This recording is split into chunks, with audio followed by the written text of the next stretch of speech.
Assalamu alaikum wa rahmatullahi wa barakatuh, mtazamaji wa Africa TV2, ikiwa ni tarehe 28 katika mwezi huu wa 8 mwaka 2025 sawa na mwezi 5 kwa mwezi 6 Rabiul Awwal mwaka 1447 Hijiria. Karibu katika usiku mzuri, usiku wa kutengeneza ndoa zetu, usiku wa kuzifahamu ndoa zetu, lakini kufahamu utaratibu mzima wa Uislamu katika masuala ya ndoa. Dakika 60 ambazo Africa TV zimenikabidhi mimi, kijana wako, mpendwa wako, mtumishi wako katika dini, mbeba viatu vyako Ayubu Mgema, ni kukaribishe sasa. Leo ikiwa ni siku nzuri na walilahi alhamdu, tumepata bahati kubwa sana kutembelewa na dai wa kimataifa, kipenzi cha Watanzania, Sheikh Zubair Bizimana. Huyu kutokea kule Burundi, lakini Watanzania wanampenda sana kutokana na namna ambavyo anawasilisha dawa zake, lakini kutokana na mapenzi aliyokuwa nao kwa watu wa Tanzania. Walilahi alhamdu, Ijumaa ya leo tumebahatika kutembelewa, ni furaha iliyoje. Sisi kama watu waniashirie tuna furaha tele. Sheikh Zubair, tumefurahi sana wewe kujumuika nasi katika studio zetu.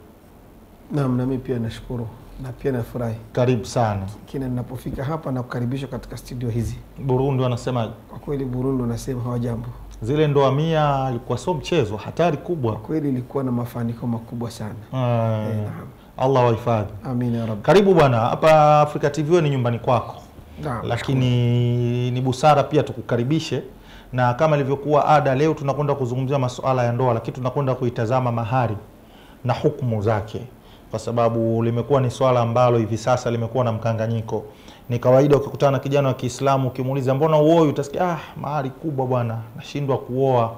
Utatuambia na tutakwenda kufahamu kwa mujibu wa mafundisho ya Uislamu mahari inatakiwa iweje. Mahari ndio hiyo sababu ya siku kutembelea magari, kuwa na nyumba nzuri, tutakwenda kujua.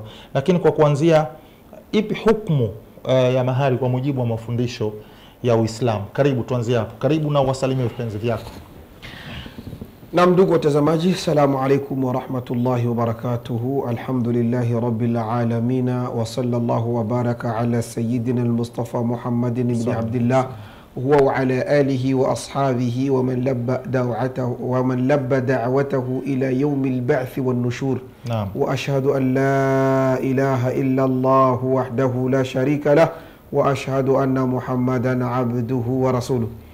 Na baada ya kumshukuru Mwenyezi Mungu Subhanahu wa Ta'ala na kustaka ziada rehema na amani zimwendee kiongozi wetu wa umma, mtume wetu Muhammad sallallahu alaihi wasallama, yeye na watu wa nyumbani kwake pamoja na masahaba zake na waislamu wote ambao watakubali kufuata mwendo wake hadi siku ya kiyama. Ninashahidia na kutangazia ulimwengu ya kwamba hapana mola pasiye kuabudiwa kwa haki ila Rabbul Izzati wal Jalal, na ninakubali kwamba Muhammad ni mja wake na mtume wake. Kwa kweli ndugu zangu, kwanza ninazitoa shukrani za dhati kwa kuweza kukaribishwa kwa mara nyingine tena katika TV yenu pendwa, TV Africa 2. Kwa kweli nimeulizwa na ndugu mtangazaji kwamba nini hukumu ya mahari. Bila shaka mahari haimo katika sharti, haimo katika nguzo, lakini kwa mujibu wa maneno ya Mwenyezi Mungu Subhanahu wa Ta'ala utakutana kwamba mahari ni wajibu. Bimaana mtu anapooa lazima atoe mahari, kwa sababu Allah Subhanahu wa Ta'ala amezungumza ndani ya Qur'an, anasema wa atu nisaa sadaqatihinna nihla, wapeni wanawake mahari zao kama zawadi. Kisha katika kauli nyingine akasema Mwenyezi Mungu Subhanahu wa Ta'ala, wa in aradtum istibdala zawjin makana zawjin wa ataytum ihdahunna qintara. Yani mtu atakapotaka kubadili baada ya kumwacha mke huyu kisha akataka kubadili mwingine, basi atoe mahari. Kwa hizi ni dalili za kuonyesha kwamba mahari ina hukumu gani katika sheria. Na hasa tukitembelea katika hadithi ya Sahal ibn Sa'di, anatueleza kwamba jaat imra'atu ila rasulillahi sallallahu alayhi wasallama, alikuja mwanamke mmoja kwa mtume Muhammad sallallahu alayhi wasallama. Yule mwanamke akasimama mbele ya mtume, mtume yuko anatoa mawaidha kama vile amekaa mbele, mtume yupo mbele. Yule mama akatokea kwa nyuma masahaba wako wanamwangalia mtume. Yule mama akasimama kisha akasema, ya Rasulullah, ewe mtume wa Mwenyezi Mungu, jitu ahabu laka nafsi, nimekuja ya Rasulullah, nimekuzimikia na kupenda, kwa hiyo nimetaka ya Rasulullah, napendezewa na wewe, niowe. Naam. Allahu akbar. Yani hadithi kwa kweli tunaipandia tu ngazi, lakini sio ili tupate baadhi ya ahkamu zinazopatikana hapa ili tuingie katika suala moja kwa moja kule. Yule mwanamke alipokuja kwa mtume, amesimama mbele yake akamwambia Rasulullah, jitu ahabu laka nafsi, nimekuja nimekuzimikia ya Rasulullah, nataka uniowe. Dalili ya kwamba kumbe inajuzu mwanamke unapokuwa unamzimikia mtu, mwambie. Umemzimikia kijana, umemzimikia shekhe, umemzimikia imam, sema mwambie. Lakini shekhe wangu yupo wapi wa kuambiwa? Ndo sisi tunaambiwa tu. Tuko wapi? Hatuna vifua. Anapotokea kuja kukwambia, basi atatangaza kwenye vikao vyote vya kahawa, anantaka yule hafai, amehomba nini.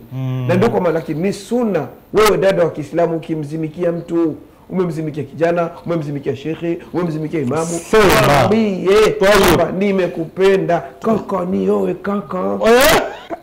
Allahu akbar, kwa sauti ya mahaba. Lakini sasa wapo wapi wa kuambiwa hilo? Vifua vya kusema kwamba labda ukimpenda ukamwoa basi litakuja kuwa tusi baadaye. Sasa unasema kama ndio nitongoza hao, ndio umentaka. Au wakati mwingine mtu labda umeona hukumpenda, baada kuona kama hukumpenda, basi ikatokea tu kwamba ukamtangaza, na hii ni makosa. Kwa ni dalili kwamba inajuzu mwanamke kumpenda mtu ukamwambia, kwa mujibu wa hadithi hii. Rasulullah akamsikiliza yule mama, fanadhara ilaiha, mtume akamwangalia, akamkodolea macho. Wanakuambia fasaada an-nadhar, bimaana mtume alimwangalia kuanzia chini mpaka juu. Thumma ta'a ra'sahu, mtume akafika anaweka kichwa chake chini, akajikausha, hakusema kitu. Allahu akbar. Yule mwanamke akasimama anasubiri apate majibu, mtume kimya. Alivyoona mtume kakaa muda mrefu labda hajamjibu, yule mwanamke akarudi nyuma akakaa. Sasa ikaja istimbatati za wanavyoni ya kwamba labda mtume alimuona ule mama. Pia hapa tunapata dalili, tunapata istimbatati zinazopatikana katika hadithi hii. Tunapata dalili ya kwamba inajuzu kumwangalia mwanamke unayetaka kumuoa. Kwa sababu kuna wakati inafikia tunakwenda kuwachumbia na kuwazimikia wanawake ambao alhamdulillah wanafaa ni muntakibati, wenye kuvaa niqabu. Inafikia mwanamke anakuambia kwamba, unaona kaka, na mama, mimi nimekupenda, nataka nikuoe, nimekuzimikia, sasa inabidi nikuoe. Mwanamke anakataa kufunua uso wake aangaliwe.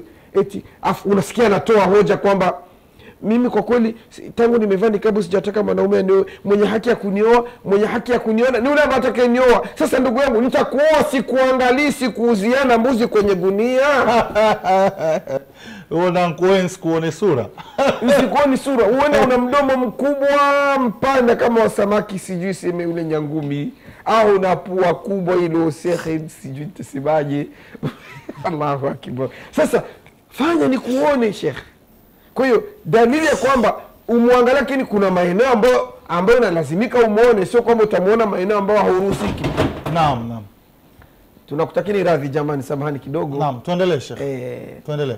Unaweza ukaiweka vizuri. Sawa, tuendelee na watazamaji. Kwa hiyo sasa ni kwamba ndugu zangu, kitu ambacho mnacholazimika kwamba kujua kwamba ni dalili pia kuonekana kwamba inajuzu kumwangalia mwanamke. Yule mwanamke alikaa muda mrefu hajapata kupata majibu ya mtume. Wengine wakasema labda mtume hakumpenda, labda mtume hakuridhika naye, lakini mtume yeye alikaza kimya. Kila mtu akatoa istimbatati yake, lakini hakuna kauli ya kusema kwamba mtume labda hakumpenda. Lakini wengine wakasema hapana, labda mtume sallallahu alayhi wasallam alitaka kuliacha hilo, asingelimjibu pale moja kwa moja, basi ingelikuwa kila mwanamke anataka kuja kwa mtume, na mimi nataka unioe.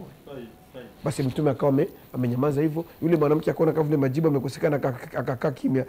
Sahaba mmoja na kama unachokiona sumu, mwingine akiona dawa. Sahaba mmoja kumbe alikuwa anakaa anasema, la, mtume akikataa hapa mimi hapa naibuka hapa. Yule sahaba akaibuka akamwambia Rasulullah, illa yakun laka bika haja, yani kama mwanamke illa mtakun laka bika haja, Kama huyu mwanamke haujamtaka Rasulullah, fazawijni, hanipe hiyo ngoma Mtume. Nachukua mimi. Mtanipa. Yaani hadithi ni ndefu, lakini tuende kwa haraka haraka ili tufike kwenye mahali shahidi. Mtume sallallahu akamuuliza, una mahari? Jamaa akasema wallahi sina. Lakini akamuelekea akamlazimisha kwamba toa mahari, lakini huko kuna baadhi ya swala kuna swala litakuja, ndio tutafika huku kujua kwamba mahari ni kiwango gani. Insha Allah tufikie tu kwamba Mtume alimuuliza una mahari na akamlazimisha kwenda kuitafuta. Tutakuja kujua alikwenda kuitafuta na ikawa ni mahari gani. Tutakuja kupata katika yale maeneo ambayo tutakuja kujua kwamba mahari ni nini. Shukrani sana. Na mtazamaji wa Africa TV, kama ndio kwanza unajiunga nasi, kipindi kizuri niashirie, na leo tunalitazama suala zima la mahari kwa mujibu wa mafundisho, na Sheikh ameanza kwa kutoa hadithi nzuri ambayo mimi imenivutia, hususan aliposema mwanamke ukimzimia mwanaume ni sunna kumwambia. Basi bila shaka wakina mama ambao mnawapenda mashekhe, mtawafuata kiutaratibu na kuwapa utaratibu wenu mzuri, na inshallah huenda likatokea jambo zuri. Shekhe, kabla hatujaingia huko, lakini nilikuwa nina swali pia nilipanga nikuulize. Ndio. Mahari za siku hizi zimekuwa kukomoana, kwa maana ili nikupe binti yangu na kutajia kiwango kingi cha fedha, ukiniuliza nitakwambia mimi nimemsomesha mwanangu, kaenda chuo, unavomuona huyu kalelewa katika mazingira mazuri, kwa hiyo mimi bila mali milioni 3 sikukabidhi mwanangu. Inakuwa sababu ya watu wengi kuzini. Ongezeko la ukubwa wa mahari kuwa kiasi kikubwa kufikia kipindi kufanya ndoa zisiwepo. Shekhe, nini hukumu ya Uislamu na Uislamu unatuambiaje? Karibu Shekhe. Naam, baada ya kujua hukumu ya mahari, tukajua kwamba kwa mujibu wa maneno ya Mwenyezi Mungu Subhanahu wa Ta'ala na maneno ya Mtume wetu Muhammad sallallahu alaihi wasallam, kumbe tumekuta kwamba mahari ni wajibu. Naam. Maana mahari ni wajibu, lazima mtu aitoe pindi anapotaka kuoa, ima kwa deni au kwa kuitamka, alafu anaweza kaitoa baadaye. Hivyo basi tunakuja kujua ili tuingie kwamba kujua kiwango cha mahari. Maana tumefikia katika swala kwamba tujue kiwango cha mahari, tujue kwanza mahari ni nini. Mahari ni kile kitu ambacho kinachoonekana kama ni thamani. Hata hichi kichanuo hichi kinaweza kuwa ni mahari. Saa hii inaweza kuwa ni mahari. Jiwe ambalo unaoleukuta barabarani inaweza kuwa kwa sababu ni thamani. Kwa sababu kila chochote ambacho kinajulikana kama ni thamani kinapasha kuwa mahari. Nyumba, uwanja, gari, bimaana kinapasha kuwa ni mahari, ambacho mtu anaweza kukichukulia pesa. Hata kazi unayoitumika inaweza kuwa ni mahari, kwa sababu kazi pia ni thamani. Kama ilivyokuja katika kisa cha Nabii Musa alayhi salatu wasalam. Mahari aliyeomba alikuwa ni kumtumikia yule nani, Nabii Shuaib, ili aweze kumpata binti yake. Sasa ni kwamba kwanza tujue kwamba mahari ndio hiyo. Mahari haina kiwango katika sheria. Hakuna kiwango maalum. Hakuna kiwango maalum. Mahari inaweza kuwa ya kawaida, inaweza kuwa ya katikati, na inaweza kuwa ya ghali. Lakini pia tuangalie nani ambao unaikwenda kumkatia ile mahari. Kwa mujibu wa kuonyesha kama mahari inaweza kuwa ni kitu duni, kama vile nilivyosema, kama itakuja katika hadithi hii, jamaa alikwenda katafuta akarudi akakosa, akaenda katafuta akarudi akakosa. Mtume sallallahu alaihi wasallam akamwambia, basi iltamis walau khataman min hadidin, basi tafuta ingalau pete ya chuma.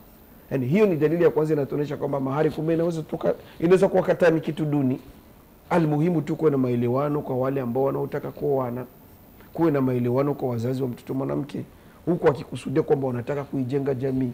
Unapotaka kuijenga jamii usiangalie mahari, kwa sababu pesa si kitu. Hauwezi kujua maskini Mungu unakwenda kukata mahari nyingi kwa kumkomesha kijana, wakati ambapo huenda yule kijana inaweza kuwa ni sababu mashaallah ataishi na ule mtoto wako vizuri, atazaa, utapata wajukuu, labda katika wale wajukuu na vile vijukuu vitakavyokuja kukuchali vikakusaidia zaidi ya hizo milioni zako 3 unazotaka mpaka 5. Kwa hiyo sisi tunaangalia pesa jamani, tuangalie utu kwanza, ndio kitu cha maana. Inafikia hata wakati mwingine kwa kuwa ulimkomoa kijana, unafikiwa na matatizo, kijana haoneshi kukusaidia kwa sababu na anazungumza na mwambia yule binti, unafikiri ile mahari wanaonikatia mpaka wananiambia kama mimi siwezi kuwasaidia wale, na pamoja na kuwa sio vizuri. Kwa hiyo Bibi Aisha akasema kwamba khairun nisa'i baraka, wanawake ambao wana baraka katika ndoa zao, aisaruhunna mu'na, ni wale wanawake waliolewa mahari ndogo. Kwa hiyo hii ni dalili ya kwamba kumbe mahari inaweza kuwa kitu duni. Pia haikatazi kwamba mahari inaweza kuwa kiwango kikubwa, kwa sababu inaangaliwa kwamba na ule ambaye anayekuja kuoa, kwa sababu Qur'ani pia ilizungumza mahari nyingi. Ile aya ambayo tulianzia nasema kwamba wa in aradtum istibdala zawjin makana zawjin wa ataytum ihdahunna qintara, kwamba hii qintara Sheikh sijapata kuona duniani mwenye alishawahi kuoa mahari.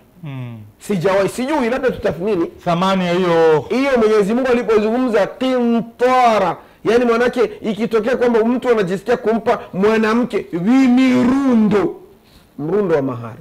Qur'ani imesema mrundo. Huyu mrundo akautathmini Ibn Kathir katika tafsiri yake, akasema kwamba ni kuchukua ng'ombe aliyekula akashiba, ng'ombe aliyenenepa, achinjwe, kisha ile ngozi yake ilazwe hapo, mjaze dhahabu, ndo qintara, naye shagawa hiyo mahari. Hakuna mali. Kwa hiyo kwamba kumbe pia tunapata dalili kwamba mahari inaweza kwa kiwango kikubwa, lakini tuangalie kama vile kuna baadhi ya familia leo zina maajabu. Mtu kwenda na hela yake, ana hela, ana pesa, akaamua muwe mwanamke shilingi milioni 10. Unakutana familia inakasirika na kusema maneno mabaya. Sasa kwani ule mwanamke anadondoka dhahabu? Sasa amempenda sana cho. Qur'ani imesema ukiwa nacho mpe huyo mwanamke kwa mapenzi yako. Wengine mpaka wanamzira mtu katika familia eti amekwenda kumuoa mahari nyingi. Inajuzu pia. Okay, hakuna kiwango maalum. Lakini tusikomeshani jamani. Tusikomeshani katika kufanya ubachela uzidi. Wapeni watu wake, wapeni watu wao. Mabinti punguzeni mahari, wazazi punguzeni mahari, punguzeni ubachela, watu waweze kuja kuoa. Hili ni jambo Shekhe, la ilaha illa Allah. Mungu nikokuwa tu kipindi naona ni kizuri, lakini wakati Shekhe, muda na kuelewa Shekhe hapo. Kabla kama hujaingia hapo, nataka kuna kitu niseme kwamba, je, mnajua mahari ya watu ya mabinti wa Mtume sallallahu alaihi wasallam? Unajua mahari ya wakeze Mtume sallallahu alaihi wasallam? Mtume alioa, yani ilikuwa inatembelea kati ya dirham ilikuwa inatembelea kati ya dirhamu 400 au 500, ambao kwa sasa mimi nimepiga tathmini nikakutana haizidi 300,000 za Kitanzania. Haizidi hata 200,000 za Kitanzania. Mabinti wa Mtume, wakeze Mtume. Sasa ninakutizama wewe ambao unakuja kukata mahari kubwa na unaonyesha kwamba isipokuwa hivyo siolewi, una uzuri gani wa kuwashinda mabinti wa Mtume sallallahu alaihi wasallam? Una tabia gani wewe ya kuwazidi watoto wa Mtume? Watoto wa Mtume walikuwa ni vifotabo, watoto wazuri, wasura, mpaka tabia, mpaka nyenendo zilikuwa nzuri. Waliolewa mahari ya chini sana. Unakutana mwanamke mwenyewe, subhana al-Malikul Qudus. Shekhe, tuendelee. Shekhe, asante sana. Leo unapata raha tu hapa mtazamaji wa Afrika TV. Huyu ndio Sheikh Zubair. Waga anatufurahisha wengi sana kwenye namna ambavyo anatulingania. Allah akuhifadhi sana. Amina. Mwenye haki ya mahari. Manake hapo unavyozungumza mimi nakuelewa, lakini tatizo kubwa lipo sio kwa anayeolewa, wazazi. Pengine binti anaweza kusema mimi mahari yangu 200,000, lakini nakuhakikishia Sheikh, huko kwetu Tanzania, sijui Burundi, kuna mkaja wa babu, kuna kanga ya bibi, kuna za mashangazi, kutoka 200,000 ya binti kufika hadi 1,000,000. Mzazi ana haki hiyo? Hapo ndio ambapo Shekhe kuna matatizo. Sio wanaolewa ni 10 kwa 100 ambao wenye matatizo hayo, lakini kubwa ni wazazi na walezi. Jamani wazazi, ndugu zangu, mahari ni ya binti mwenye kuolewa. Yeye ndo anakwenda kufanya kazi, yeye ndo anakwenda kushughulika. Kwa hiyo mahari ni ya kwake, japokuwa nyinyi wazazi kitu ambacho mnaweza mkaingilia pale ni maanake kumsaidia, kama kumshauri, unaona ungefanya hivi, ungekata hivi. Alafu kuna kitu ambacho mfahamu, haya mambo sijui haikutokea zama za maswahaba kwamba binti ameshakatiwa mahari kama alivyojisemea Shekhe 200,000 mpaka tuseme kama 5, bado unaomba sijui mkaja wa babu, sijui kanga ya bibi, sijui nini. Subhana al-Malikul Qudus. Haya mambo hayakuwepo, na muelewe sasa, kama mlikuwa hamjui, leo mfahamu. Wallahi, ikitokea mfano ile ndoa imepatwa na matatizo, ikaonekana kwamba huyu mwanamke analazimika ajivue ndoa, kumbe zitarudi zile 500,000, ule mkaja utarudi, sijui kanga ya bibi. Ndivyo hivyo. kwa sababu mlimuonesha kama ni katika mahari. Angelikupeni yeye kwa kupendezwa kwake kama zawadi, alhamdulillah fabiha wa ni'ma. Lakini kwamba mlipomuonesha kwamba umeshatoa mahari, sasa lazima sijui mkaja wa bibi, sijui kanga ya mama, sijui koti la baba, shekhe, hiyo lazima itolewe iko. Wallahi lazima irudishwe na yenyewe, kama mlikuwa hamjui. Lazima irudishwe. Hili jambo ni jambo ambalo kwa kweli mimi siku moja lilinishangaza shekhe. Siku moja aliniita mtu kwamba nyumbani kanyosha kule Bujumbura, ewa naomba uje unisimamie kwamba mahari itakuja kutolewa. Shekhe, nimekwenda, nilivyokwenda wamekuja hiyo kabila wanaitwa Wabembe. Wakuja kwanza na mahari ya 500,000. Subhanallah, 500,000 wakati bado pesa haijaanguka. Sawa tu, ilikuwa kama sawa tu na shilingi. Wakati oshi marundi, pesa ya Burundi ilikuwa juu kuliko mashilingi. 500,000 shekhe. Baada ya kupata zile 500,000, yule bwana shekhe, subiri, baada hatujamaliza nikaona wanaleta chungu cha pata hivi kikubwa na mfuniko wake na mwiko wake ya mama hii. Bado wakaleta sijui kikwembe, kitenge kile, wakaleta viatu, mtandio, wakaleta koti la baba, wakaleta na mbuzi ya wajomba. Wajomba wamekula mbuzi. Allahu akbar. Haya pia yanatoka wapi? Yaani mnafanya vitu vinakuwa vizito, vinakuwa vigumu. Vijana wanaokopa kuoa kwa sababu mnawekea baadhi ya mambo hayamo katika sheria. Jamani, turudieni katika sunna na sheria tulizopakiwa na Uislamu kwamba mahari ni ya binti, anaweza akakata mahari ya aina yoyote. Lakini mtizame basi yule ambaye unaimkatia mahari. Pia mkumbuke kwamba ndugu zangu, mimi nawaambia kila siku wanawake, mbona mnakata mahari ndogo? Wakati itakapofikia vurugu za na mume, wakati mahari inapokuwa ni ndogo, unamuonesha kabisa nitakurudishia mahari yako, anakuwa na heshima. Lakini unapokata mahari nyingi, unamtia kiburi huyu mwanaume, kwa sababu unajua ndio maana, yani ili neno la panapofikia vurugu, unamsikia mwanaume anatamka nirudishie mahari yangu. Ni kwa kuwa najua alitoa 500,000, 300,000. Una uwezo huo. Anatizama kule itapatikana wapi? Lakini ingekuwa laki hiyo. Lakini ingekuwa laki 50,000, anakuwa na heshima tele. Kwa sababu ziko chini ya mto hizo. Ukizitaka, nilikwenda kukata kesi ndugu yangu. Basi nikafikia mpaka mwanamke akanionyesha kwamba tukakata kesi, mwisho mwanamke akasema mimi na watu nimrudishie mahari yake. Naona anapewa bahasha kuhesabu hivi shekhe 30,000 ya Kirundi. Ndio maana naona jamaa anaanza kutoa macho. Sasa tunafika huko mama fulani, sisi tuyazungumze tuelewe nini. Aliona mahari ni ndogo, inarudi hapo hapo. Jamani, kateni mahari ndogo mnaotaka kuolewa. Binti mwingine akaja akanionyesha vurugu za mwanaume, akanieleza mpaka nikaona kama vile una haki ya kurudisha mahari. Sasa nilivyomuuliza, sasa dada yangu, hiyo mahari ilikuwa ngapi? Nakwambia shesi ya kusema kweli zilikuwa nikasema basi ndo hazitopatikani. Zimeweza mwanajikuna na kusema zilikuwa. Maana kavumilia.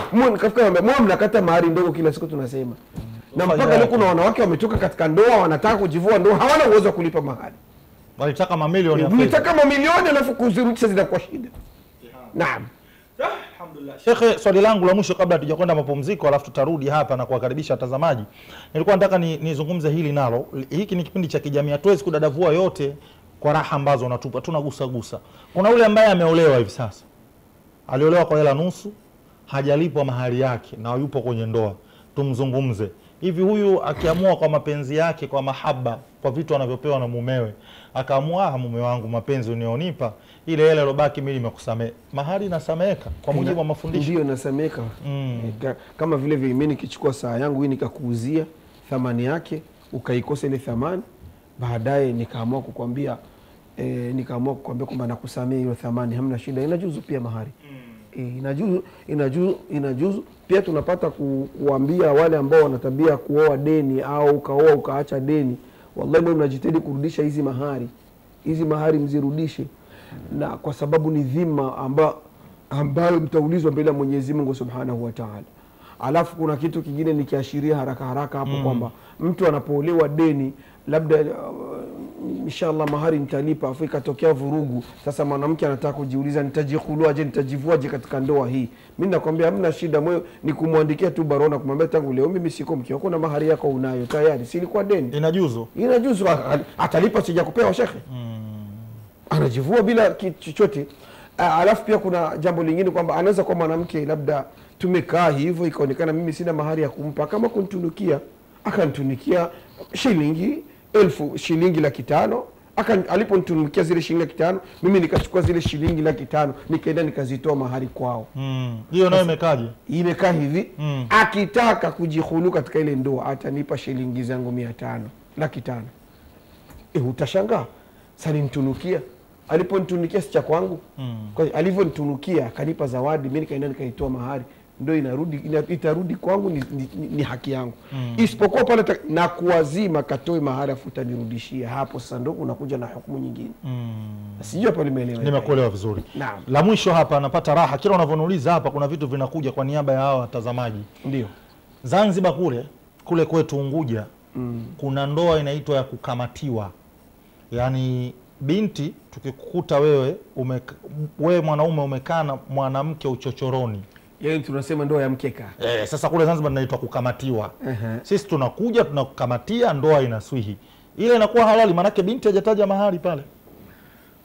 Naam. Mimi nafikiri kwanza hiyo ndoa tuiangalie vizuri. Kwa nini iswihi?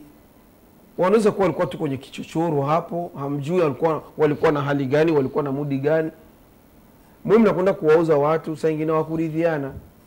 Kwanza muhakikishe kwamba wameridhiana. Sasa ndio imetokea kwamba ni kweli walikuwa na mapenzi ya haki. Sasa tumewakuta chumbani bado mjaridhiana. Sasa siku na wakati inafikia na watu kudokoana. Shekhe, imeshatokea kwamba mtu anapiga mpaka mimba shekhe, alafu amba sasa imekuaje? Unasikia kuna neno tunapenda kutumia nyumbani kwamba ile ni bal perdi. Yaani bal perdi, ndugu zangu watazamaji, ni Kifaransa hicho. Manake ilikuwa ni risasi la bahati mbaya. Bahati mbaya hiyo. Risasi la bahati mbaya lilipigwa, alikuwa na makusudio, likaja likampaka ta mtu. Sinatokea. Anakuambia basi unajua ilikuwa tu nikujidokolea tu, ni tupi inatokea. Sasa inaweza katokea kwamba labda ndio hivyo, lakini wamekubaliana. Inajuzu ile ndio inasui kabisa, lakini atatoa mahari. Mmenilazimisha afu nitoe mahari. Ndio, si umekubali kuoa. Kama ikiwa kama umelazimisha kuonekana atafungwa, atauawa, hiyo ndio kwanza haisui. Inabidi kwanza kuwe na maridhiano, aridhike yule ambaye anataka kuja kuoa. Ndio lazima, ndio sharti. Kama hajaridhika hiyo ndoa sio sahihi. Hicho kitu tufahamu ndugu yangu. Sawa, tazamaji, tuko kwenye mahari, tungekwenda lakini turudi tuko, ningekwenda nikatambaa zaidi huko. Anajua ukiamua kuteleza kwenye chaki na boli hivi muda utakuwa utoshi. Mtazamaji wa Afrika TV, ni Sheikh Zuberi huyu, mhadhiri wa kimataifa, kipenzi cha Watanzania. Kule Burundi wanamfahamu sana, lakini leo tumepata bahati kubwa ya kutembelewa naye hapa katika studio zetu za Afrika TV, na kiukweli lisali moja kwa Sheikh Zuberi alimtoshi. Na mimi nafahamu na wewe mtazamaji una maswali yako, tutakuwa tuja kutendea haki nikiuliza mimi tu. Kwa hiyo tunakwenda mapumziko mafupi, tukirudi hapa kwa walau dakika 20 hizi, na wewe upate fursa ya kuweza kupiga simu kuuliza maswali, lakini swali utakalouliza liwe ndani ya mada. Tunazungumzia mahari na hukumu zake. Kwa hiyo piga simu, ulizia kile ambacho unataka kukiuliza, lakini kupitia hili ambalo tunazungumza. Mimi naitwa Ibu Mgema, nipo na Sheikh Zuberi hapa. Tunakwenda mapumziko mafupi, kisha tukirejea itakuwa fursa yako ya kupiga simu. Usiondoke, hii niashirie, karibu.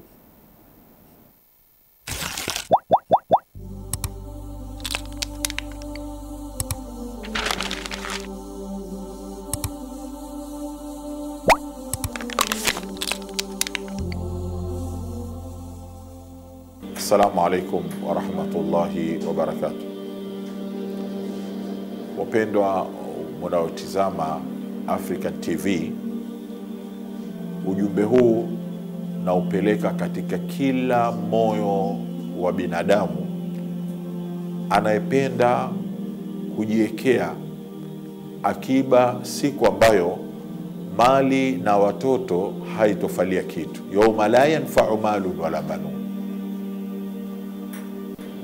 African TV kama mnavyoelewa inahitaji juhudi ya kila mmoja wetu. Kwa hivyo ninawaombeni na hii ni kama sadaka jaria, kwa sababu zile ilmu zinazopeperushwa na mambo ya khairi yanayopeperushwa ambayo yanawafikia mamilioni ya watu, wewe pia hukosi malipo katika khairi kama hiyo. Kwa hivyo hiyo mitandao ambayo itajitokeza hapo chini yote, ya Tigo, ya Airtel, ya Zentel, yote ndiyo mbinu ya kuutuma mchango wako kusaidia Africa TV.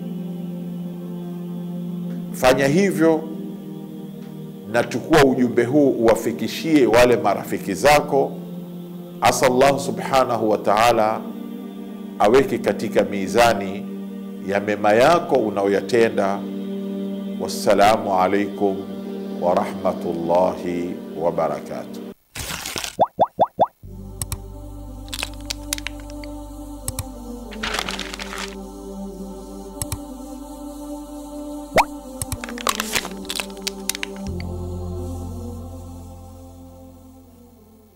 Ahlan wa sahlan wa marhaban bik. Assalamu alaikum wa rahmatullahi wa barakatuh. Kwa mara nyingine tena karibu ni kusalimia tena kwa lugha ya watu wa peponi, lugha ambayo insha Allah tutazungumza mimi na wewe tukiwa pale na Mtume Muhammad sallallahu alaihi wasallam. Tumerejea tena katika dakika za mwisho za lala salama, ikiwa tunatazama suala zima la mahari kwa mujibu wa mafundisho ya Uislamu na kwa ujumla wake, na nipo hapa kwa ajili ya kuhakikisha tunauliza maswali madogo madogo. Wewe pia mtazamaji, yawezekana una swali ambalo unataka kumuuliza Sheikh Zubair kupitia namba ya simu ambayo muda si mrefu hapa Idrisa Mwaita pamoja na Shams Nyamoga watakuwekea hapa kuhakikisha kuwa unapiga simu na unauliza. Namba ya simu ndio hiyo, tupigie sasa, uliza swali lako na Sheikh Zubair atakwenda kulijibu. Balozi wangu kutoka Zanzibar, bila shaka unanipata vyema, ni fursa ni yako sasa kuweza kushiriki katika yale ambayo tunayazungumza hapa. Kumbuka tunazungumzia mahari. Sheikh, tumerejea wakati tunasubiri simu. Zamani ilikuwa tunasema, mwanamke anasema nipe hata juzuu, tutarudi, ngoja nipokee simu afu ile swali nitakuuliza. Salamu alaikum wa rahmatullahi wa barakatuh. Wa alaikum salamu wa rahmatullahi wa barakatuh. Samira Sapa kutoka Dar es Salaam. Karibu mamangu. Mashaallah. Kwanza shehe wangu, naam, nakupenda kwa ajili ya Allah. Unanikumbusha, nikikuona nakukumbusha pale kwenye vituko vyako kwenye Nimesikia Roho kwa mara ya kwanza ile kwa unasema na huwa Joho. Naam, ila mimi nakuja katika mada ya mahari. Naam. Kweli sisi tunaambiwa kwamba mahari ni katika heshima ya sisi ya kwamba wanawake hutoa mahari. Sawa, mahari sio nyingi sana na wale sio kidogo sana. Kwa sababu utakapokuwa kidogo sana, basi nakuta wanaume wengi sana hawafai na wake. Na wanakuambia wewe usifanye jioni, mimi naenda kukuacha asubuhi, jioni naenda kuleta nje mwingine hapa. Na nishaona watu wa namna hiyo. Kuna watu wanaoa mpaka wake sita wamewaacha. Mtu anakutana usifikirie katika wake wote hao 4 5 wote wamewaacha, wote ni wabaya. Hakuna hata mmoja aliyekuwa mzuri. Kuna mtu kaoa mtu wa kwanza kaacha, wa pili kaacha, wa tatu, wa 4 kaenda kubandikwa mahari hayo ya juu. Basi kila akifikiria kumwacha asema simwachi. Nikimwacha kwa jinsi nilipompatia tabu simwachi. Basi ikawa ni dawa, ni fundisho, hakumwacha akaendelea naye mpaka leo kunaye. Alhamdulillah. Ila kuna mwingine naye alikuwa kwa mahari makubwa.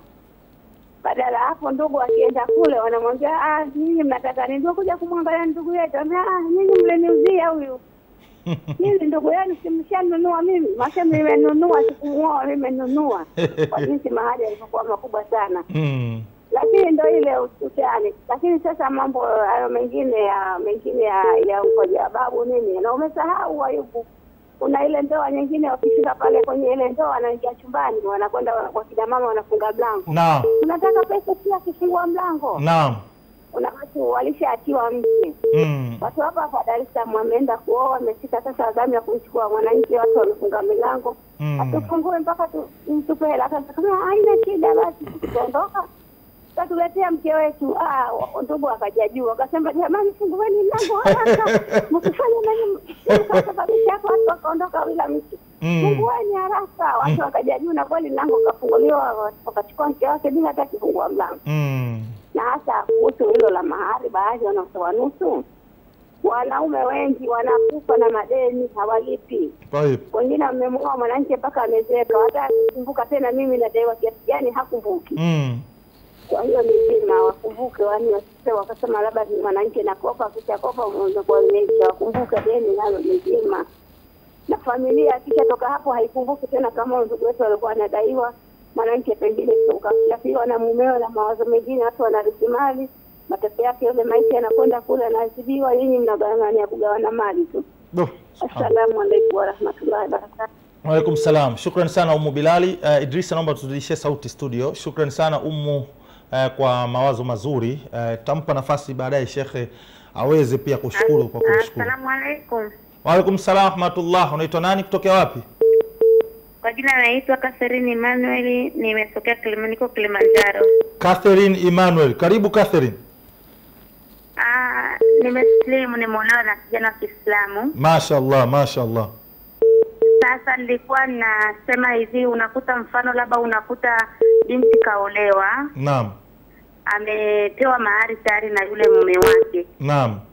Lakini sasa unakuta kuna hiki koti la baba, blanketi, naam, sijui kitenge cha mama, mashangazi. Sasa unakuta sasa yule binti Mungu labda amemchukua, yule binti ameshafariki. Naam. Lakini unakuta sasa wale wazazi wanasema binti yetu hatazikwa huko kwa sababu haujamlipia mahari. Wanamaanisha yani yale mahari yao. Sasa vipi hukumu hiyo kwa Mwenyezi Mungu? Tayari binti mkumbuka mumeo alishampa mahari yake walikubaliana. Lakini sasa kuna huu mlolongo sasa, mahari ya mama, baba, sijui tenge, sijui koti. Sasa ndio Mungu sasa amemchukua yule mwanamke, wanataka tunamtaka sisi je tumzike binti yetu kwa sababu hujamlipia mahari.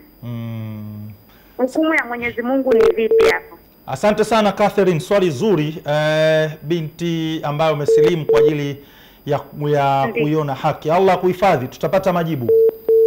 Amina shehe, Mungu afanyie wepesi kwa sote. Alhamdulillah. Nasikia raha sana nikisikia hivi watu wameiona nuru. Nasikia raha sana. Ili Catherine inabidi libadilike sasa. Tafute majina mazuri ya kina Fatma, Maimuna, wakina Hawa. Salamu alaikum. Salamu alaikum. Kwenye laini ya simu. Salamu alaikum.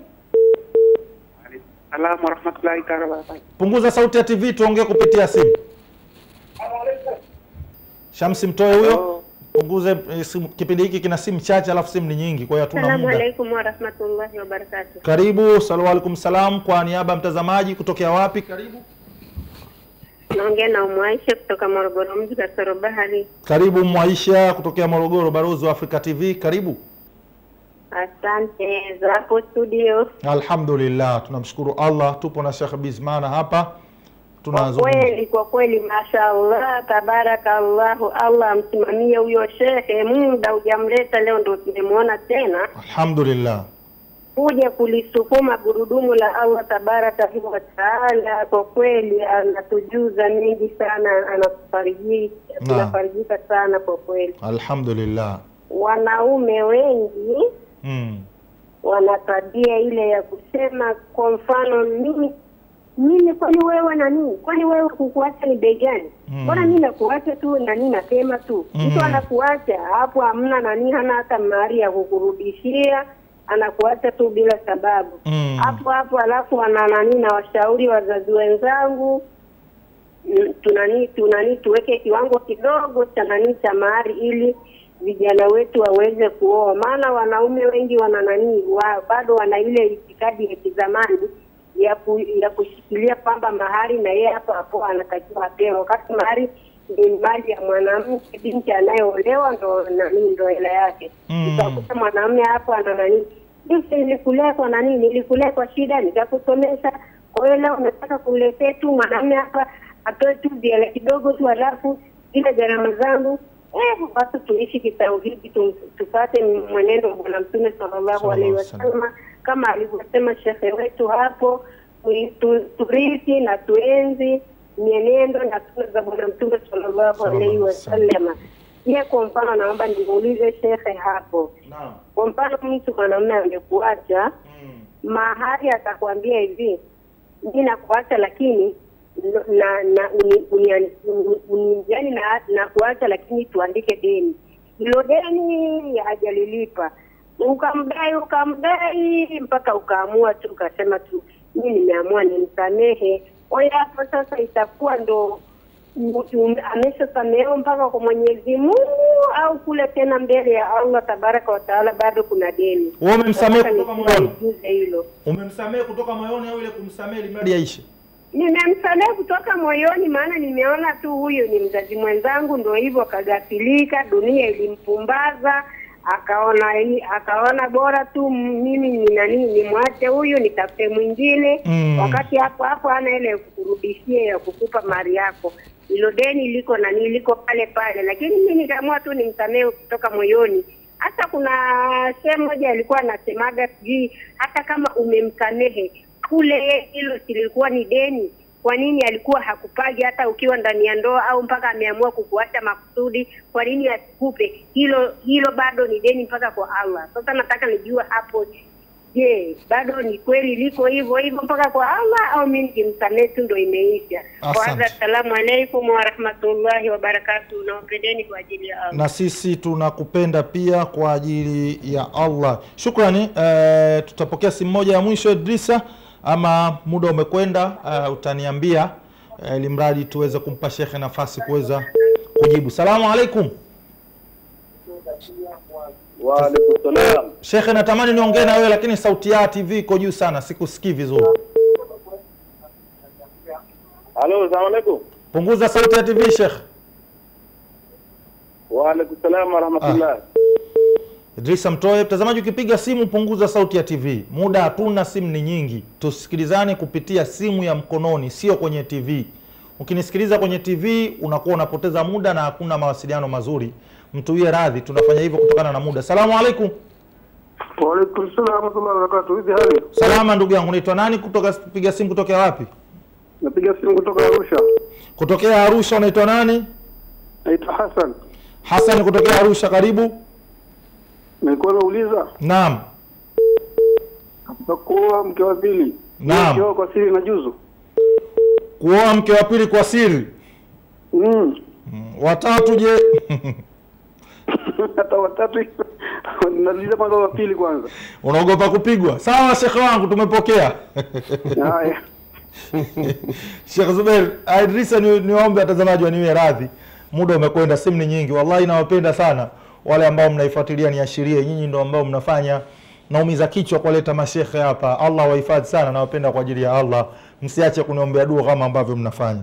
Sheikh Zubair, Bilali kwanza anakupongeza na anakupenda sana, na anasema alikuona katika miski ya roho ya kwanza kabisa ulitoa dawa 2017. Naam, kwa hiyo anakukumbuka, anasema Allah akuhifadhi, na anasema mahari iwe kati kwa kati. Yeye alitoa maoni tu. Lakini Catherine Emmanuel ndio nimempenda, anasema yeye alisilimu na ameolewa. Anasema binti ameolewa, mahari yote imetolewa, lakini libaki mkaza, si vile tulivyosema vile, si mkaja wa babu, si mkanga, vile vidogo vidogo. Lakini bahati mbaya binti akafa. Mwanaume akaambiwa wewe una haki ya kumzika, tutamzika sisi kwa sababu bado una deni. Anauliza sasa hukumu kwa mujibu wa mafundisho ikoje?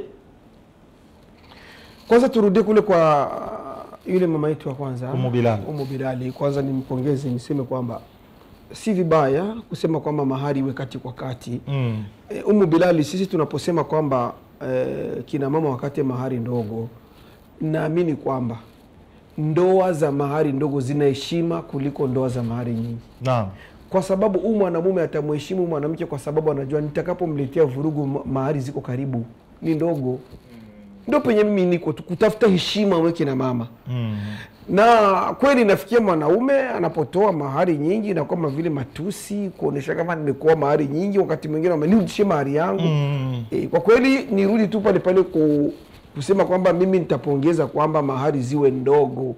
Na ukichunguza sana ndoa nyingi za mahari ndogo, Umu Bilali, zina heshima kwa sababu mwanaume hawezi, sio rahisi sana kumletea mchezo mkewe kwa sababu anajua mahari zilikuwa ndogo. Mtu anaweza kujivua. Anajua huyo anaweza akajivua wakati wote zipo. Sawa sawa.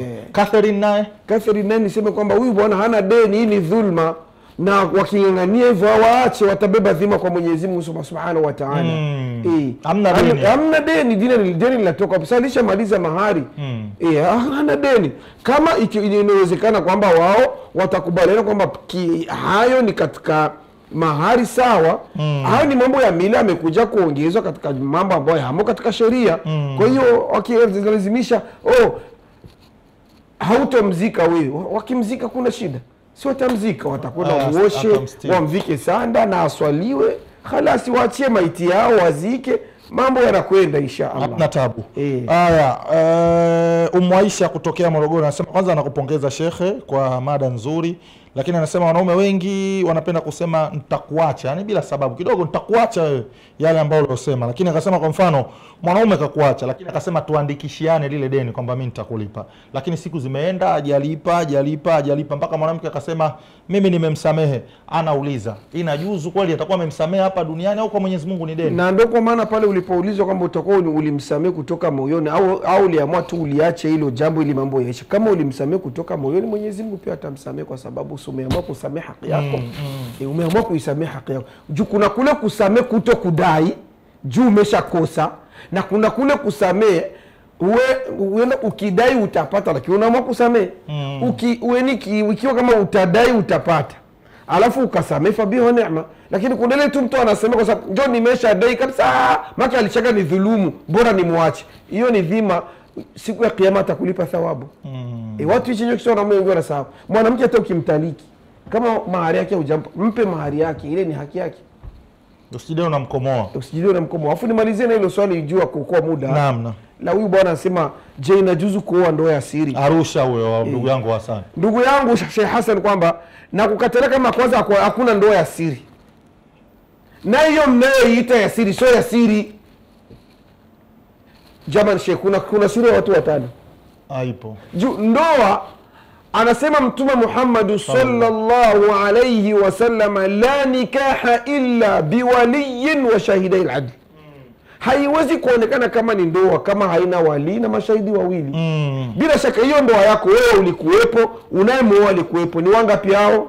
Wawili. Kuna mashahidi wawili, wamekuwa wangapi? 4. Kuna wali, wamekuwa wangapi? 5. Jamani, kuna siri ya watu 5. Inatoka wapi? Haipo siri. Kwanza sio siri. Hiyo ndio ndoa ya sunna, shekhe, ndio ndoa ya sunna. Alafu pia kwa nini sasa unaoa siri kama sio uhuni? Sisi tunaogopa kupigwa na wake zetu. Kwa nini unaoa siri? Tunaogopa. Wewe kuwa jasiri. Kuwa jasiri kama unatembelea katika haki. Hii ni haki yetu ambayo Mwenyezi Mungu alishaitupa. Lakini pia hapa ninagonga napiga msumari kwenye kenyewe. Unakutanaga mtu anakalia ninaoa mke wa pili, huku kwenye kwanza nguvu zenyewe hamna she. Ni muhemo mmoja mtu kisha muhemo mmoja kisha, alafu nitakwenda kuoa mke wa pili. Si ndio maana hao wake zetu wenyewe wanapigana. Huko kwenye nina shida, nina tabu, siridhishwi, mtu anakimbilia kwenda tamaa na uroho tu. Sasa unakutana kwamba mtu anakuja kuoa, anataka kuoa mke wa pili. Hawa watoto wenyewe kwanza amezaa na huyu mke wa kwanza. Shekhe, wanavaa ndala, zinatoboka chini mpaka zinakuwa zinaandika O0 chini. Allah. Afu anakuoa mke wa pili. Unataka kuoa mke wa pili, watoto wanavaa kaptula zina matao kunyuma. Shekhe, mtihani. Ndio kwa maana kutana huyu mwanamke ambaye anapiga kelele usioi, anajua kwa nini usioi baba, usioi. Majukumu yenyewe ya huku ndani huna baba, unaemea maemezi yasiokamilika, mavazi yenye shida. Hata sasa hiyo mavazi hapo kitandani kwenyewe tabu. Hata hiyo kuku inajitahidi, mtanisamee kwa sababu tunazungumza muda yenyewe saa 3 ndio maana kitu saa 3. Hata hiyo kuku inajitahidi. Afu unataka kwenda kuoa mke wa pili. Kwa hiyo baba, kwanza hakuna ndoa ya siri. Kwa sababu siri haiwezi kuwa watu 5 eti useme ni siri. Siri ni ya kwako wewe mwenyewe. Tena na hii nawaambia kwamba siri usisubutaki kumwambia eti mtu, nakwambia hii ni siri. Hakunaga siri yenye inaingia mtu wa pili. Ukitaka kuwa na siri ibaki kwako wewe mwenyewe. Usimwambie mke, usimwambie baba, usimwambie mama, usimwambie mtoto. Hiyo ndio siri. Sasa ile mtu ati sema tu umeoa haukumfahamisha mke wako, ndio ungetaka kuuliza swali hilo. Inajuzu. Je, ni lazima kumfahamisha mke wako kama ulioa? yani kumfahamisha mke wako kama anakwenda kuoa, hiyo haina nafasi katika sheria. Lakini ni vizuri na inapendeza ukimaliza kuoa kamfahamisha nimeoa, ili ajue sasa siku zinakwenda kufanya nini, tugawanywa. Unaweza ukafa ghafla, lazima huyo apate mirathi. Sasa tunampaje mirathi wakati kule hajulikani, familia yako haimjui, mke hamjui? Mwe mnaacha hizo dhuluma, mwe mnaacha uhuni. Oweni, nenda kaoe. Unaweza ukachumbia zako siri, asijui, na siku ya kuoa mdogo unakwenda kuoa. Ukitoka huko kama mbie nimeoa. Shekhe, kwa ili siri watazamaji wasijue, kuna dua ya kufanya wake zetu wale wa kwanza wapoe ili tukioa mambo yawe vizuri. Ipo dua? Shekhe, kwa nini utafute dua? Mambo magumu shekhe. Hakuna mambo magumu. Wewe ridhisha kwanza huku. Mpe maemezi ya kuenea, mpe mavazi ya kuenea, mpe maneno mazuri ya kuongea naye. Mridhishe pale kwenye sehemu yenyewe, mridhishe. Kiasi ambacho hata akiwa na neno la kutaka kusema utapata majibu. Basi shekhe, ushanihamasisha, nishachukua hiyo. Shekhe Zuberi, mimi nikushukuru sana. Allah akuhifadhi. Tutakutana Jumamosi kwenye Ndoa 100 Africa TV, tutakuwa pale inshallah. Al-Hikma Foundation wanakwenda kulitekeleza ile ahadi waliotoa ya wanaume. Burundi walishafanya hivyo, sasa ni zamu ya Tanzania. Vijana wale ambao wana uwezo wa mahali, ambao na changamoto mbalimbali wamelipiwa. Nadhani tutakutana huko Sheikh. Inshallah. Allah akuhifadhi. Sisi tunakupenda sana. Nashukuru na mimi Africa TV ni nyumbani. Ukiondoka wape salamu Burundi, waambie Africa TV na wapenda sana. Zimefika salamu. Shukrani sana. Mtazamaji na wewe pia ambao unatazama, tunakupenda sana. Allah akuhifadhi wewe ambao umepiga simu, lakini wewe ambao hujapiga simu na unatufuatilia, wallahi tunakupenda sana. Mimi ni ndugu yenu, kipenzi chenu, mtumishi wenu, kijana wenu. Naitwa Ayubu Mgema. Nikushukuru wewe ambayo tulikuwa wote tangu kipindi kinaanza mpaka kinafikia tamati. Lakini pia nishukuru timu ambayo imehusika na urushaji wa matangazo haya, Idrisa Mwaita pamoja na mdogo wangu Shams Nyamoga. Tukutane kesho. Kesho ni Ijumaa, nikukumbushe kuwahi msikitini, kuvaa nguo nzuri, kunukia. Nitakuwa pale Masjidi Nuru. Utakuwa Masjidi Nuru Nurul Hikma. Nurul Hikma. Inshallah Sheikh Bizman atakuwa hapo. Kwa wakazi wa Dar es Salaam mnaweza mkafika pale kwenda kupata hutuba bora kutoka kwa Sheikh. Lakini pia wewe ambao unatazama, usisahau kesho ni Ijumaa, kuwahi msikitini na kumtaja sana Mtume Muhammad sallallahu alaihi wasallam. Subhana rabbika rabbil izzati amma yasifun. Wassalamu ala al-mursalin walhamdulillahi rabbil alamin. Alamsik.